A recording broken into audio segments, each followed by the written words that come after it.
जरूरी सूचना है आप सभी स्टूडेंट्स के लिए। स्टडी फॉर सिविल सर्विसेज का Android app Google play store में आ चुका है, उसको प्लीज तुरंत इंस्टॉल कर लीजिए। और अगर आप स्टडी फॉर सिविल सर्विसेज के सिर्फ ऐप से कोई भी कोर्स, कोई भी पीडीएफ परचेस करते हैं तो उसमें अप्लाई कूपन, अगर आप ज्ञान सर जो है आप उसमें अप्लाई करते हैं, ये कूपन कोड है, तो उसमें 20% फीस तुरंत माफ हो जाएगी। मतलब 20% डिस्काउंट तुरंत उसमें लग जाएगा। ज्ञान सर लिखना है, नॉर्मली ज्ञान सर स्मॉल लेटर में है सब कुछ, कोई स्पेस नहीं, कोई कॉलम नहीं, सिर्फ ज्ञान सर, GYANSIR। इस तरह से अगर कूपन कोड लगाते हैं आप ऐप में बाई करने से पहले, जो अप्लाई कूपन वाले में आता है, तो 20% का डिस्काउंट तुरंत मिलेगा। वीडियो देखिए। नमस्कार साथियों, स्वागत है आप सभी का स्टडी फॉर सिविल सर्विसेज में। ये क्लास है हमारी आर हिंदी की, और हिंदी में जो टॉपिक हम लोग डिस्कस कर रहे हैं साथियों यहाँ पर, वो है तत्सम और तद्भव। तो तत्सम तद्भव हमारे चल रहे हैं। लास्ट क्लास में जो है हम यहाँ तक पढ़ चुके थे, पर तक हमने पढ़ लिया था। अभी आज हम आगे बढ़ेंगे। चलिए देखते हैं। पहला देखिए, पहला है परकोट, परकोटा। परकोटा का जो तत्सम होता है वो होता है परिकूट, ठीक है। दूसरा है पुतली, पुतली का तत्सम होता है पुत्तलिका, पुत्तलिका, ठीक। आँख की पुतली होती है ना, वही बात है। फिर है परख, परख का तत्सम होता है परीक्षा, ठीक है। अगला है परनाला, परनाला का तत्सम होता है प्रणाल, प्रणाल। फिर है परपोता, परपोता का तत्सम होता है प्रपौत्र। फिर है परपोती, परपोती का तत्सम होता है प्रपौत्री, प्रपौत्री। दो मात्राएं लगेंगी, ये ध्यान रखना पापे, ठीक है। फिर है परमार्थ, परमार्थ का तत्सम है परमार्थ। परमार्थ का शाब्दिक अर्थ क्या है? जो दूसरे के लिए किया जाए वो परमार्थ है, ठीक है। जो समाज के लिए किया जाए, समाज के लिए किया गया कार्य एक तरीके से परमार्थ होता है, सेवार्थ होता है। फिर है परस, परस का तत्सम होता है स्पर्श यानी छूना। फिर है परसों, परसों का तत्सम होता है परश्वः, परश्वः लिख देता हूं, परश्वः, ठीक, इस तरीके से। फिर है पराठा, पराठा का तत्सम होता है परपट। फिर है पलडा, पलडा का तत्सम होता है पटल, ठीक। फिर है पल्ला, पल्ला का तत्सम होता है पल्लव, ठीक।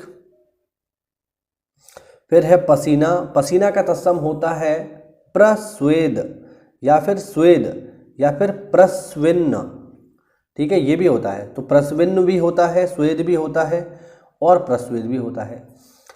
स्वेद से मुझे एक जो है शब्द याद आया वाक्यांश के लिए, एक शब्द में स्वेदज, जैसे आपने सुना होगा अंडज, वैसे ही एक शब्द होता है स्वेदज। जो पसीने से उत्पन्न हुआ हो उसे कहा जाता है स्वेदज। आप लोग मुझे ज़रा कमेंट करके बताइए कि किस व्यक्ति को स्वेदज कहा जाता है, किस व्यक्ति का नाम ही बेसिकली स्वेदज है या उसको स्वेदज के नाम से जाना जाता है। थोड़ा सा हिंट देता हूँ आपको, हनुमान जी से जुड़ा हुआ है। चलिए देखते हैं कितने लोग इसका सही आंसर करते हैं। अगला है पहचान, पहचान का जो तत्सम है वो है प्रत्यभिज्ञान। इसकी वर्तनी ध्यान रखना भैया, प्रत्यभिज्ञान, प्रत्यभिज्ञान का तद्भव होता है पहचान।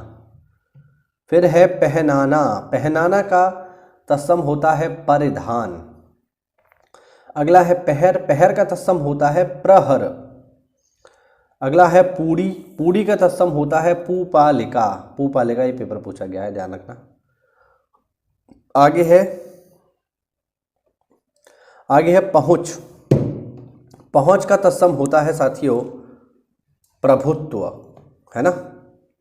फिर है पाँच, पाँच का तत्सम होता है पंज, ठीक। अगला है पाँत, पाँत का तत्सम होता है पंक्ति। पाँत शादी विवाह में जब लोग बैठते हैं ना तो उसको पाँत कहा जाता है। एक साथ जब लोग बैठ के खाना खाते हैं, ज़मीन पर बैठ के बात कर रहा हूँ मैं। अभी तो डोंगा सिस्टम होता है, तो डोंगा सिस्टम में तो कोई नहीं बैठता, सब खड़े खड़े ही खाते हैं। बहुत सारे लोग ढंग से खाना भी नहीं खा पाते, क्योंकि कोई खड़े होकर खाना कैसे खा सकता है? आप खड़े होकर खाना नहीं खा सकते भाई, हमें प्रॉपर बैठ के खाना खाना चाहिए। लेकिन अब चूँकि नई सिस्टम है तो लोग खड़े होकर ही खाना खाते हैं, डोंगा सिस्टम, है ना। तो बस वही है एक तरीके का। लेकिन जब लोग एक साथ बैठ करके खाना खाते हैं तो उसे कहा जाता है पांत। जिसका तत्सम है पंक्ति। अगला है पान, पान का जो तत्सम है वो है पर्ण, ठीक है, ध्यान रखना। अगला है पाना, पाना का तत्सम है प्रापण, ठीक। यहाँ पर भी मैंने कुछ इंपॉर्टेंट लिखे हैं, इनको भी देख लो जरा। जैसे पिटक का तत्सम है, मतलब सॉरी, पिटक का तद्भव है पिटारा, यानी पिटारा का तत्सम क्या है, पिटक। पीढ़ी का तत्सम है पीठिका, पीठी का तत्सम है पीष्ठिका, ठीक है। और पीड़ा का तत्सम है पीठ। ये काफ़ी देखिए मिलते जुलते हैं, तो इनको देख लेना, सही है। पिटारा का तत्सम है पिटक, पीढ़ी का तत्सम है पीठिका, पीठी का तत्सम है पीष्ठिका, और पीड़ा का तत्सम है पीठ। आगे देखो, पानी का तत्सम है पानीय, पुहुप या फिर फूल का तत्सम है पुष्प, पाहन का तत्सम है पाषाण, पिटारा का तत्सम है पिटक, पिसन का तत्सम है पिषण, पीछे का तत्सम है पश्चात, पिता का तत्सम है पित्र, पीठी का तत्सम है पीष्ठिका, जो हमने ऊपर देखा ना वही, ठीक। पीड़ा का तत्सम है पीठ, और पीढ़ी का तत्सम है पीठिका, जो हमने ऊपर देखे वही हैं ये। पीला का तत्सम है पीत, पुजारी का तत्सम है पूजाकारी, ध्यान रखना महत्वपूर्ण है भाई, पूजाकारी। और दो और देख लीजिए, पीपल का तत्सम है पिप्पल, पिप्पल, ठीक। और पुआ का तत्सम है पूप।